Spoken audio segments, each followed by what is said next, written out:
When it's cold, and when it's dark, the freezing mood can obsess you. Now, if you went to a Mayhem concert between 1988 and 1991, that's something you almost certainly would have heard.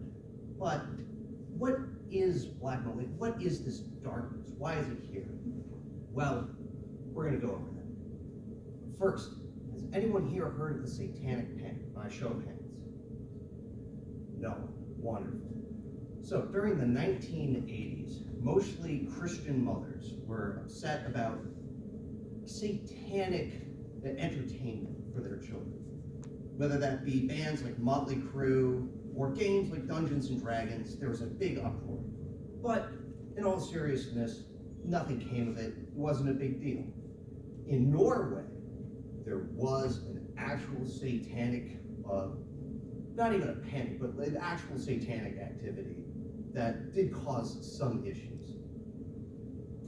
So we're going to be going over the first wave of black metal that led to the Norwegian black metal, the musical styling that is Norwegian black metal, what influences besides the first wave created Norwegian black metal, and then just a brief timeline of events in the early scene. Now, before we get any further, I do need to warn you that there will be brief mention of suicide and self-harm, dark music made by dark people, which is just going to have its occupational hazard. So, the first wave of black metal is your Bathories, your Venoms, your Sodoms. They had very satanic imagery, satanic lyrics, but it was all just shock value. It was there to create an audience. There was this mysterious element about it that drew people in. And because it also sparked outrage, got them free press. Now, none of these bands were truly satanic. It was just an image to sell music. And part of what made them, their sound more satanic is that they were heavier than their contemporaries. Their guitars were more distorted, they played faster, they sang about darker topics, but all in all, none of them were truly evil. So, the Norwegian black metal took that sound and pushed it further. Their guitars are more distorted. They use a technique called tremolo picking, which is just a very rapid repetition of the same note. And what this does is it fills sonic space to create an atmosphere. That's what Norwegian black metal is all about creating a dark atmosphere. Now, the riffs that they wrote were chromatic, so the notes were right next to each other, and they don't play together nicely. It sounds bad, and that's why it's so good. The drummers did something called blast beats, which is just playing as fast as you can, and it's really hard. I've tried it. It's brutal. And then the vocals, like you just heard, very guttural. They were growling or they were just really high-pitched screams. And this is what that would have sounded like.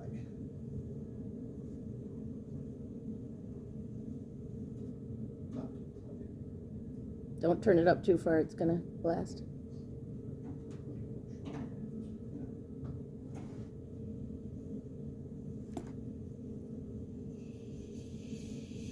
Oh.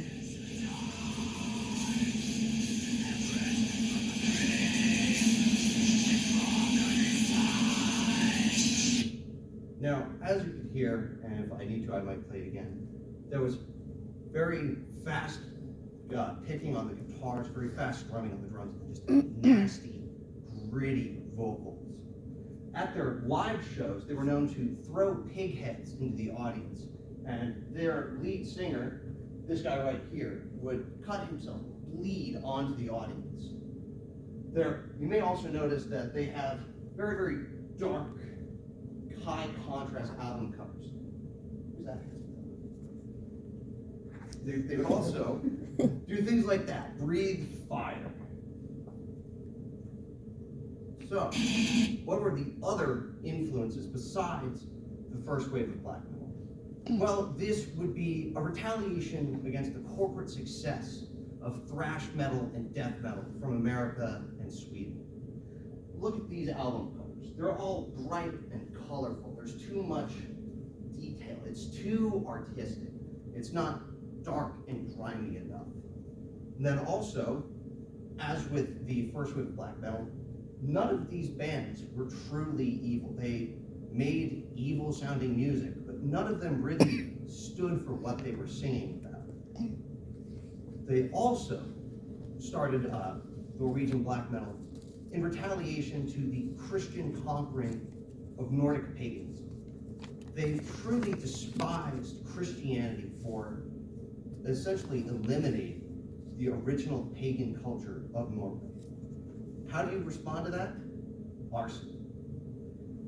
So this is the Fanthof Stave Church. It was built in 1150.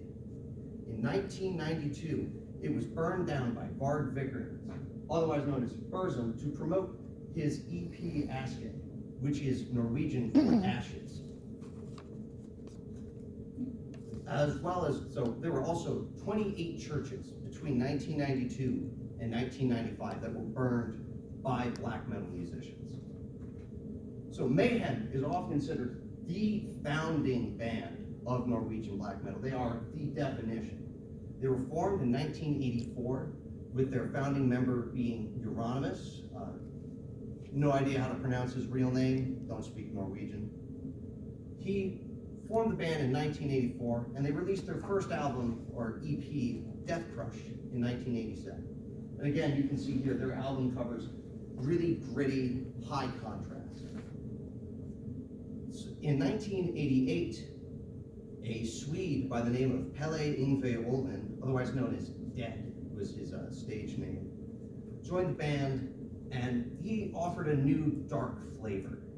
It was very common for him to bury his clothes weeks before a show so that he would look like a corpse while singing on stage.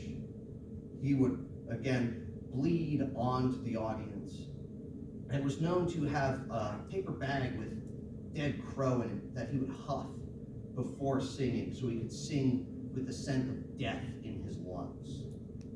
Unfortunately, someone with this many inner demons not going to last long, unfortunately, and he wasn't really given the help he needed. And unfortunately, in 1991, he killed himself. Euronymous viewed this as an opportunity and took pictures of him and used it to promote Mayhem, spread rumors about eating part of his brain and making necklaces from fragments of his bones. Now, Euronymous later got himself killed by Burzum, the man who burned the churches, over a contract dispute. Burzum claimed it was self-defense, but you can't stab someone 23 times in the back and claim self-defense. So he was arrested and convicted of murder, which got him 15 years in prison, the maximum sentence in Norway. He was also found guilty on 6 counts of arson, each getting another 1 year for 5 churches that he admitted to burning. Now, unfortunately, Euronymous did not get to see the release of their debut album, Die Mysterious Dom Satanis, which came out in 1994, the year after he died, and the year that Burzum was sent to prison. And with that, I hope you will all remember that Norwegian black metal evolved from like edgy shock value to a belief system of retaliation to those that took what was sacred to them and exploited it for money, and the Christian conquering of Nordic pagans. Any questions? No?